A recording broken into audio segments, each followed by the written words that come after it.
Shalom. Bapak Ibu Saudara, tahun 2025 tema besar GKPB MDC seluruh Indonesia adalah level up. Ya, artinya level up ini, kata-kata level up ini sangat bagus dan jangan cuma dijadikan slogan, jangan juga dijadikan cuma jadi IG story.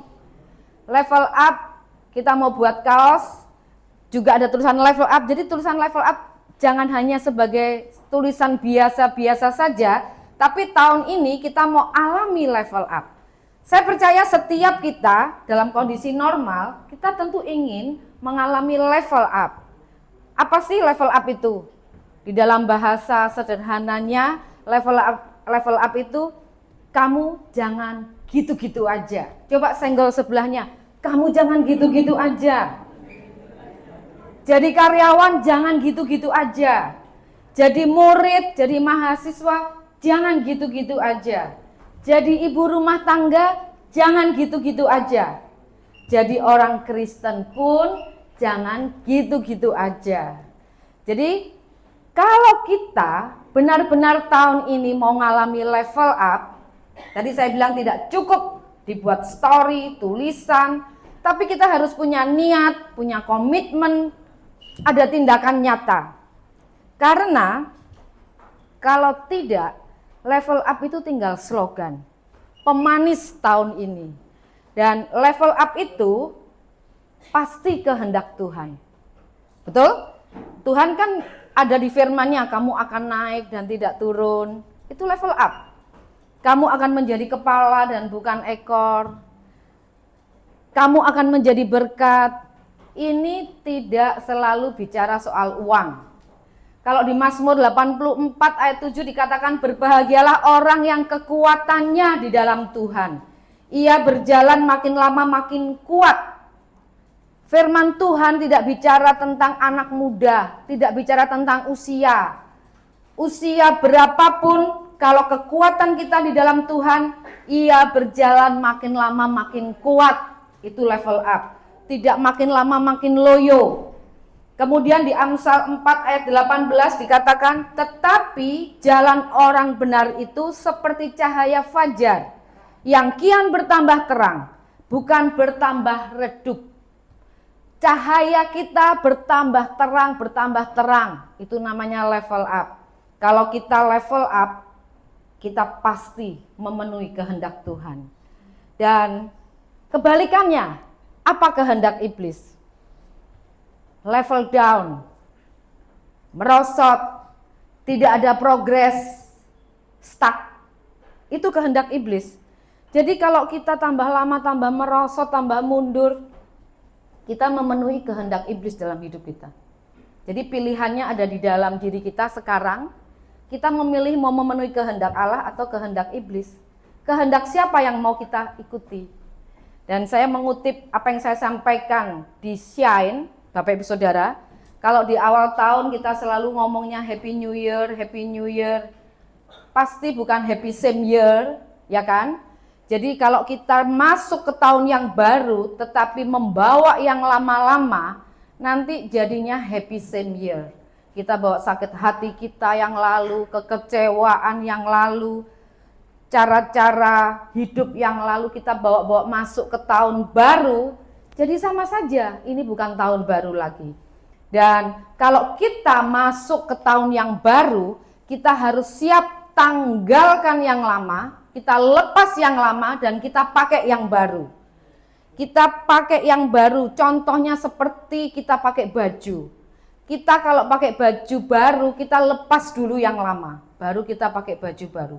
Kalau kita lepas baju yang lama, kemudian kita nggak pakai baju, itu namanya telanjang. Kalau kita pakai baju yang lama, kemudian kita pakai baju yang baru, itu jadi tidak pas. Jadi kalau dulu kita sukanya lihat kekurangan teman, negatifnya teman, sekarang diganti, kita mulai lihat kelebihannya teman. Kalau dulu kita suka menuntut, mengkritik, sekarang mulai berkontribusi. Apa yang bisa kita bantu? Kalau dulu suka minta diperhatiin, terus minta diperhatiin, kalau enggak disalami, tersinggung. Sekarang mulai memperhatikan orang lain, melayani sesama. Kalau dulu gak mau nyalami orang duluan, kalau nggak diampirin teman, nggak disalamin, nggak mau salaman duluan. Sekarang mulai nyalamin orang dulu. Kalau dulu ibadahnya datangnya terlambat, sekarang mulai jemput orang untuk beribadah. Jadi saya percaya kalau kita lakukan hal ini secara konsisten, Bapak Ibu Saudara, iblis pasti seperti cacing kepanasan. Meskipun dia belum ada di neraka, dia akan kepanasan. Dan level up itu bukan berarti versi lama yang lebih baik. Dulu rokoknya 2 bungkus, sekarang 4 bungkus. Dulu datangnya telatnya 5 menit, sekarang 20 menit. Dulu pinjam 100, sekarang pinjam 500. Bukan seperti itu, level up itu versi baru yang lebih unggul. Kalau kita mau level up, kita harus mau kenakan pikiran Kristus. Kenakan baju yang baru, kenakan pikiran Kristus. Kita tanggalkan pikiran-pikiran kita sendiri, kebenaran-kebenaran kita sendiri. Ayo ngampuni, gak mau ngampuni. Kalau aku ampuni, itu kebiasaan. Percuma, toh nanti dia juga gak berubah. Itu pikiran sendiri. Aku gak mau pelayanan, mending kerja, ada duitnya. Aku gak mau doa pagi, nanti lemes, karena bangunnya terlalu pagi. Aku gak bisa, aku ini introvert, kok disuruh nginjil. Aku gak bisa, aku pemalu, aku gak biasa. Aku gak mungkin bisa bisnis, gak ada modal. Itu semua pikiran-pikiran kita sendiri yang tidak sesuai dengan pikiran Kristus. Jadi jangan batasi karya Kristus dengan otak kita yang beratnya kira-kira cuma 2% dari berat badan kita. Saudara mulai ngitung kan, berat badanku berapa, 2%-nya itu otak kita, kira-kira seperti itu. Tuhan, kalau kita dengarkan khotbah minggu-minggu lalu, minggu pertama, Tuhan kita yang menciptakan bumi dari ujung ke ujung. Masih ingat Yesaya 40 kan? Ia maha kuasa dan maha kuat. Ia bertahta di atas bulatan bumi. Jadi jangan batasi karya Tuhan yang begitu besar dengan otak kita. Dikit-dikit nggak bisa, dikit-dikit nggak bisa. Dan hari ini kita belajar tentang kesetiaan Tuhan. Dijamin oleh kesetiaan Tuhan. Bapak Ibu Saudara, kalau kita percaya sama seseorang, tentu kita lihat dulu orangnya. Kita kenalin dulu orangnya. Untuk mempercayai Tuhan, supaya kita bisa aman, bersandar kepada Tuhan, tentu kita harus kenal dulu siapa Tuhan yang kita sembah. Jangan-jangan dia ini patung yang bisa dibuat manusia, yang punya hidung gak bisa mencium, punya mata gak bisa ngelihat. Kalau terjadi kebakaran ya hangus, terbakar, di situ tidak bisa melarikan diri. Tuhan kita tidak seperti itu. Dan kalau kita punya masalah yang gak selesai-selesai, keinginan kita kok gak terkabul-terkabul, orang yang mengenal Tuhan dengan orang yang tidak mengenal Tuhan, responnya berbeda. Berbeda sekali. Kalau orang yang gak kenal, mungkin saja dia mau, Tuhan itu bohong, Tuhan itu gak ada. Oh, Tuhan itu gak sayang sama aku. Kalau temanku dijawab, temanku ditolong, aku kok enggak. Kalau orang gak kenal Tuhan, dia akan meragukan firman Tuhan. Bener gak sih? Itu tulisan manusia ada salahnya kan? Mungkin orang yang disuruh nulis itu salah nulisnya. Dan ada banyak ayat di Alkitab, baik itu perjanjian lama maupun perjanjian baru, tentang kesetiaan Tuhan. Beberapa kita mau baca, 1 Korintus 1 ayat 9. Allah yang memanggil kamu kepada persekutuan dengan anaknya Yesus Kristus, Tuhan kita adalah setia. Ulangan 7 ayat 9. Sebab itu haruslah kau ketahui bahwa Tuhan Allahmu, dialah Allah yang setia, yang memegang perjanjian dan kasih setianya terhadap orang yang kasih kepadanya dan berpegang pada perintahnya sampai kepada beribu-ribu keturunan. Satu lagi ya, 1 Tesalonika 5 ayat 24. Ia yang memanggil kamu adalah setia, ia juga akan menggenapinya. Di dalam terjemahan The Message, the one who calls you is completely dependable. Benar-benar bisa diandalkan. Jadi arti kesetiaan Tuhan, Bapak Ibu Saudara, sederhananya setiap waktu, dalam segala hal, dalam segala situasi, Tuhan tetap sama. Tidak berubah, tidak pernah lupa, dan tidak bimbang. Kalau Tuhan kita yang kita sembah itu berubah-ubah, kita yang repot. Sebentar ngomong A, sebentar ngomong B, kita yang repot. Saya itu suka sekali, Bapak Ibu Saudara, ngikutin di media sosial itu tentang kesehatan.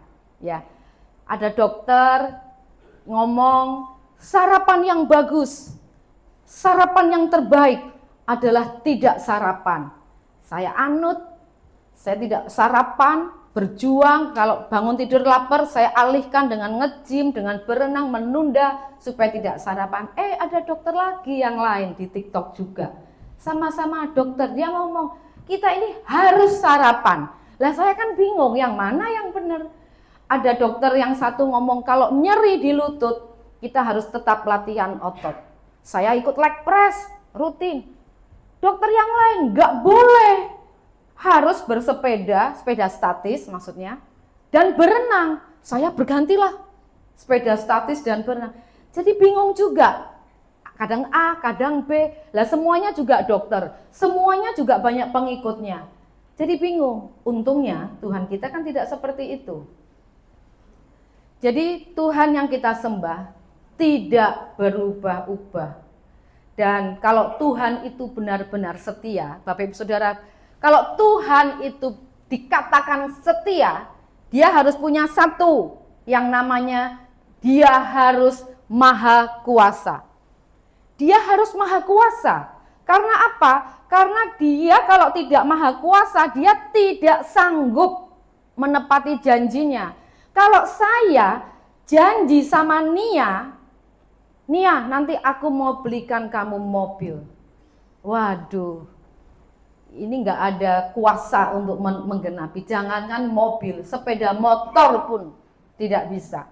Mungkin saya bisa belikan mobil-mobilan, mau Ferrari, mau Jeep, mau apa, mobil-mobilan. Karena tidak punya kuasa. Kita lihat Bapak Ibu Saudara, pengusaha-pengusaha yang dulu mengandalkan presiden waktu berkuasa, waduh, rasanya dia ini kalau mungkin berjalan itu kepala ke atas, bangga sekali, semua diberi kemudahan. Tapi begitu presidennya ganti, tahu sendiri, semuanya bisa berubah. Dan dia mau datang lagi ke presiden yang lama yang dulu janji begini begitu, bisa? Gak bisa, sudah tidak punya kuasa lagi. Jadi kalau kita mengandalkan manusia, pasti kecewa. Karena manusia tidak punya kuasa untuk menepati janjinya. Kalau Tuhan yang kita sembah, Tuhan yang menjamin diri kita, menjamin hidup kita dengan kesetiaannya. Kuasa Tuhan yang kita sembah, itu tidak tergantung oleh situasi. Mau rupiah melemah, IHSG turun, mau pajak naik, apapun kuasanya tidak terdampak oleh keadaan di dunia ini. Apapun itu, dia tidak terdampak. Jadi Tuhan mau kita benar-benar mengandalkan Tuhan. Dan kalau kita lihat di Yesaya 31 ayat 1, dikatakan begini, celakalah. Kalau di terjemahan Good News Bible, celakalah itu terkutuklah.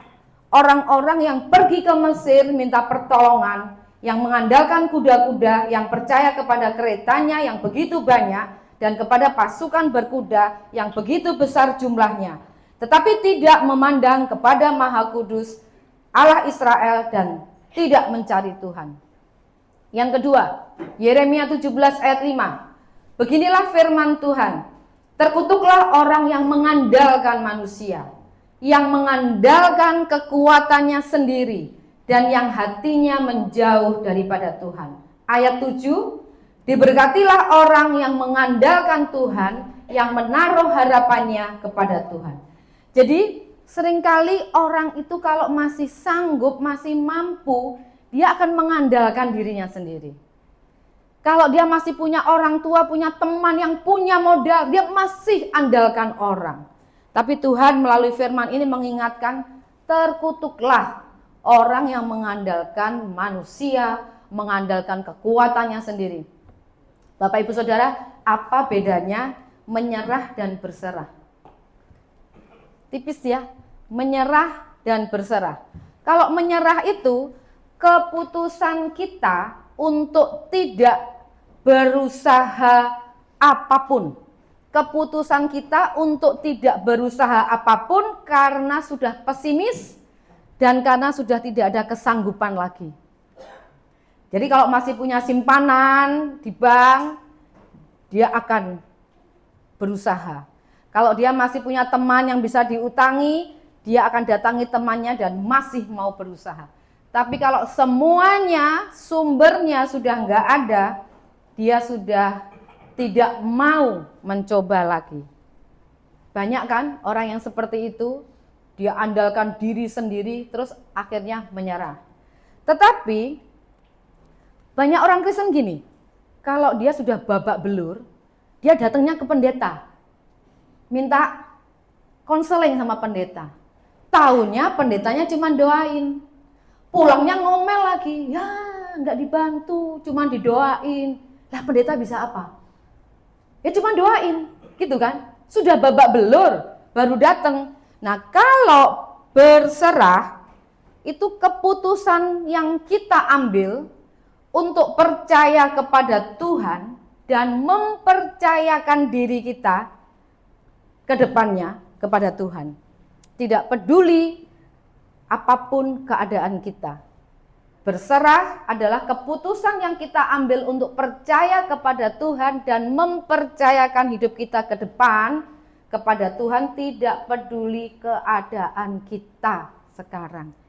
Jadi kalau berserah itu kita lakukan di awal. Sebelum kita melakukan pekerjaan kita. Dan ada bedanya percaya kepada Tuhan dan mempercayakan diri, mempercayakan hidup kita kepada Tuhan. Ada bedanya. Ada banyak orang percaya kan sama Tuhan. Percaya sama Tuhan Yesus, percaya. Percaya dia sanggup mencukupi kebutuhanmu, percaya. Kamu percaya Tuhan sanggup menolong kamu, percaya. Mau gak kamu full time? Tunggu dulu. Beda lagi. Gajinya cocok apa enggak? Jadi percaya kepada Tuhan itu jauh lebih mudah daripada mempercayakan hidup kita kepada Tuhan. Dan tadi yang pertama ya, kalau Tuhan itu bisa setia, dia harus maha kuasa. Yang kedua, dia harus maha tahu. Tuhan yang kita sembah, Tuhan Yesus, dia tahu masa lalu kita, masa depan kita dia juga tahu. Dia tahu isi pikiran kita, isi hati kita. Ya, kalau bapak-bapak punya uang lagi disimpan di sepatu, di kaos kaki, Tuhan tahu. Tuhan tahu isi rekening kita. Tuhan tahu apa yang ada di gambar-gambar yang nggak senonoh yang kita simpan di HP, yang kita kasih nama, apalah gitu supaya istri nggak curiga. Tuhan tahu. Tuhan tahu banget tentang kita lebih dari kita sendiri. Jadi jangan coba-coba merasa nggak ada yang tahu. Tuhan itu tahu. Dia bisa diandalkan kesetiaannya karena dia tahu segala sesuatu. Kan banyak orang kalau awal tahun suka meramal kan. Tahun ini akan terjadi begini-begini. Itu bukan Tuhan. Itu iblis. Tapi kalau saudara mau tahu lebih lanjut, ini bab 4 di DK. Tuhan tahu ke depannya kita. Tuhan tahu apa yang akan terjadi yang terbaik untuk kita. Yang ketiga, Tuhan yang setia itu Tuhan yang selalu jujur. Iya kan? Kita aman kalau punya teman itu jujur. Kalau saudara pernah dibohongin sekali aja sama teman kita, Mungkin hal-hal yang kecil lah ya, dibohongin sekali aja. Saudara percaya kalau dia janjikan sama kita sesuatu gitu? Tentu nggak percaya. Kita ingat, kan kecenderungan manusia ingat kejelekannya orang kan. Dia satu kali bohong aja, kita ingat dan kita tidak akan bisa percaya lagi. Dan Tuhan yang menjamin kita itu adalah Tuhan yang selalu jujur. Kita baca di Bilangan 23 ayat 19. Allah bukanlah manusia sehingga ia berdusta, bukan anak manusia sehingga ia menyesal. Titus 1 ayat 2. Dan berdasarkan pengharapan akan hidup yang kekal yang sebelum permulaan zaman sudah dijanjikan oleh Allah yang tidak berdusta. Memang karakter Tuhan kita itu karakternya memang tidak bisa bohong. Dia selalu jujur. Makanya kalau di Alkitab tulisan-tulisannya itu to the point. Dia tidak pakai bahasa yang abu-abu, apa adanya. Tuhan kita selalu jujur. Dan yang keempat, Tuhan itu bisa dikatakan setia karena dia kekal. Tuhan kita tidak berubah. Tuhan kita tidak mati. Kalau orang mati, kita mengandalkan Tuhan, kita mengandalkan nabi, kita mengandalkan siapapun yang bisa mati. Kalau sudah mati, dia kan nggak bisa menolong kita lagi. Maliaki 3 ayat 6 bagian A ya, yang bagian atas. Bahwasanya aku, Tuhan tidak berubah. Jadi Tuhan kita itu Tuhan yang kekal. Kalau dia janji, itu bisa kita pegang. Dia tidak bisa mati, dia tidak berubah, dia tidak lupa apa yang sudah difirmankan, itu akan digenapi. Dan orang yang mengenal Tuhan, mengenal sifat-sifatnya Tuhan, tadi ada 4 lah ya, paling sedikit yang saya sebutkan, tentu kita akan merasa tenang, merasa aman, enggak khawatir. Ya kan? Kalau kita tahu sifat-sifatnya Tuhan yang kita sembah, kita ini tenang, enggak khawatir. Karena tahu Tuhan kita itu seperti apa. Dan kasih setia Tuhan itu tidak tergantung dari kita. Mau saudara berdosa, saudara tidak setia, mau saudara keras kepala, kasih setia Tuhan tidak pernah berubah. 2 Timotius 2 ayat 13. Jika kita tidak setia, dia tetap setia. Jadi jangan sampai kita ini Bapak Ibu Saudara diintimidasi oleh iblis.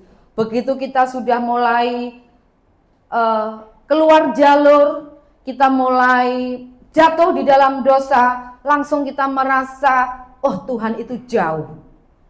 Kalau kita anaknya, kalau kita anak Tuhan, kita harus percaya bahwa Tuhan itu tetap ada bersama dengan kita.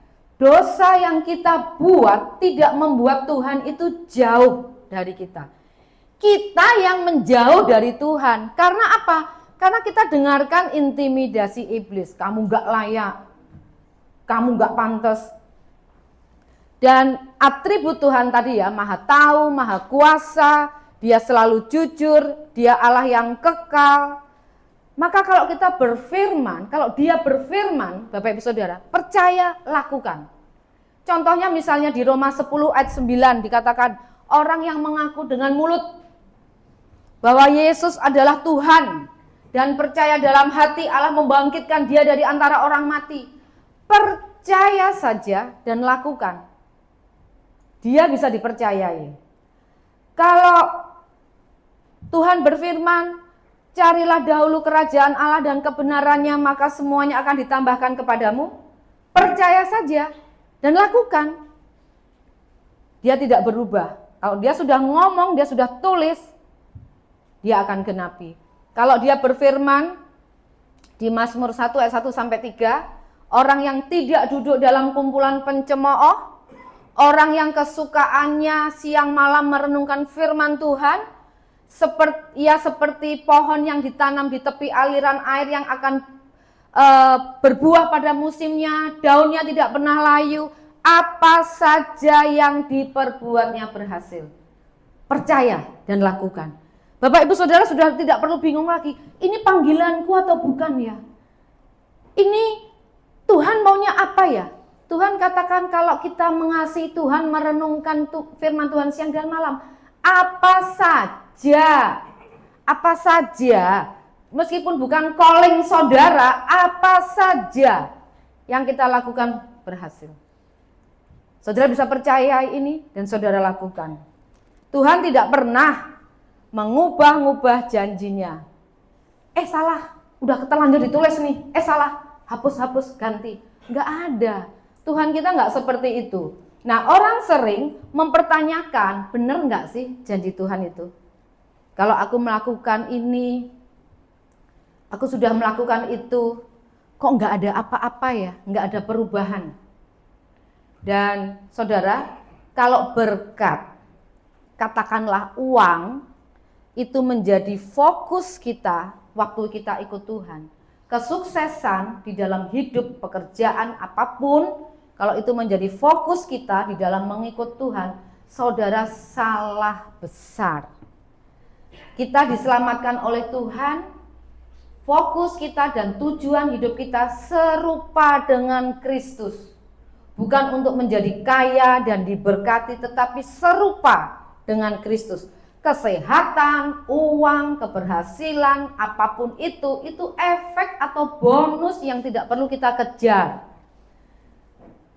Goal hidup kita itu serupa dengan Kristus. Jadi kalau saudara, aduh kok nggak ada apa-apa ya, aku sudah jadi Kristen sekian lama, kok nggak ada perubahan apa-apa ya, ya tetap punya toko cuman 1 kok nggak jadi 10. Ya kalau saudara pelihara babi ngepet mungkin 1 cepat jadi 10 gitu ya. Ikut Tuhan, Tuhan itu tidak seperti itu. Tuhan mau kita semua serupa dengan Kristus. Dan saudara tahu siasat iblis. Nah, saudara harus tahu, memang kita tidak perlu mengulik iblis terlalu banyak, tetapi saudara harus tahu siasatnya iblis itu apa. Dia kepingin kita itu meragukan Tuhan. Iblis kepingin kita meragukan janji Tuhan. Caranya gimana? Iblis itu hidupnya lebih lama dari manusia, ribuan tahun. Dia tahu tipe-tipe kita ini seperti apa. Dia bisa melihat gelagat-gelagat kita seperti apa. Karena dia memang bapak pendusta. Tipuannya luar biasa. Jadi kalau saudara kelemahannya kenyamanan, kalau uangnya banyak, sukses, tidak ada gangguan, itu iblis yang tidak mengganggu saudara. Karena iblis tahu kelemahan saudara, misalnya di kenyamanan, di uang yang banyak, dia nggak akan ganggu saudara. Terus supaya cepat sampai di puncak. Karena apa? Kalau sudah sampai sukses, uang banyak, iblis nggak perlu ganggu, saudara akan merosot sendiri. Dan saudara akan mundur teratur dari pelayanan, dari kesan, dari ibadah. Begitu banyak anak-anak Tuhan yang dulu jadi youth leader, apalagi ya, banyak yang memegang ketua ini, ketua itu. Begitu, ini yang saya perhatikan karena ada cerita di Jakarta, MDC Jakarta juga. Begitu sudah sampai menanjak, meningkat, mulai izin, aku nggak bisa lagi ya pelayanan, aku nggak bisa lagi ya ini itu.